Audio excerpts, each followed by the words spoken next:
orang yang sedang melakukan kristenisasi itu adalah orang-orang Islam sendiri. Jadi 40 orang jemaah yang ngakunya muslim itu, yang pakai kerudung, pakai cadar itu, yang pakai jenggot, pakai sorban itu, itulah mereka yang sedang melakukan kristenisasi atau pemurtadan.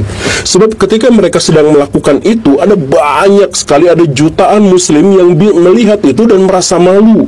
Loh, kok agama saya kayak gini? Kok perilaku umat beragama yang seagama dengan saya kok seperti ini? Itu banyak yang seperti itu. Karena orang dengan naluri dan dengan nurani yang masih normal pasti akan terheran-heran, kan itu ada umat ya agama lain yang sedang beribadah kok digerebek gitu. Kenapa ceritanya bisa seperti itu? Kenapa ikut campur urusan agama orang gitu?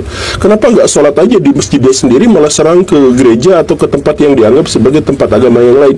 Banyak sekali orang-orang yang muslim ketika melihat kejadian itu menjadi merasa malu, menjadi minder, dan bahkan banyak yang kemudian mempertanyakan agamanya sendiri. Saya kenal sama banyak orang yang dia itu murtad, yang mereka itu murtad, keluar dari agamanya. Ada yang menjadi ateis, ada yang menjadi Kristen, ada yang menjadi Hindu, ada yang menjadi Buddha dan sebagainya. Itu alasannya adalah apa? Karena melihat realitas kaum muslimin itu penuh dengan kekerasan, penuh dengan ancaman, penuh dengan intimidasi dan sebagainya yang seperti itu.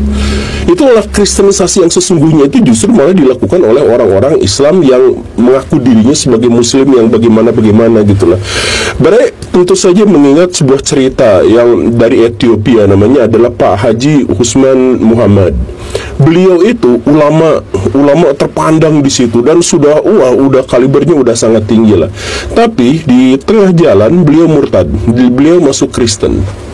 Kenapa bisa seperti itu? Karena dia melihat banyak sekali gereja-gereja dibakar di negaranya.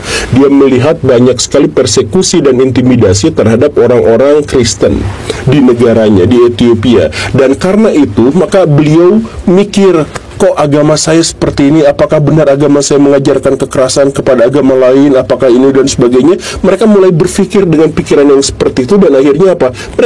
Dia murtad. Jadi ketika saya ngomong seperti ini, saya tidak sedang membela ajaran agama Kristen, justru saya sedang membela agama Islam. Maksud saya begini Baraya, kalau misalkan orang-orang Islam itu melakukan penggerebegan terhadap aktivitas ibadah agama yang lain, dalilnya itu apa? Kan nggak ada. Dalam syariah Islam itu terlarang luar biasa. Jadi Baraya begini ya, dalam Piagam Madinah, yang ini adalah bagian dari syariah Islam yang diajarkan oleh Nabi Muhammad.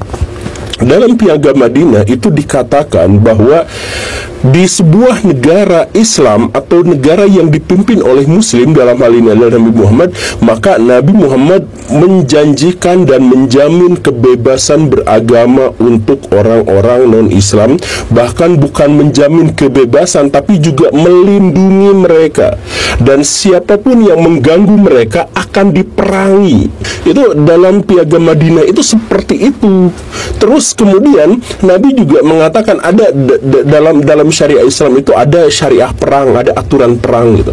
Bahkan dalam perang yang paling mematikan, paling menyakitkan sekalipun, rumah ibadah itu tidak boleh diganggu-gugat, orang yang ibadah di dalamnya tidak boleh diganggu-gugat. Kalau ada musuh dalam perang sekalipun ya, musuh yang bersembunyi atau lari ke dalam tempat ibadah agama apapun, tidak boleh dikejar, hanya boleh bertahan di situ. Tapi si bangunan gerejanya katakanlah, atau kuilnya atau apapun itu tidak boleh dimasuki oleh kaum muslimin.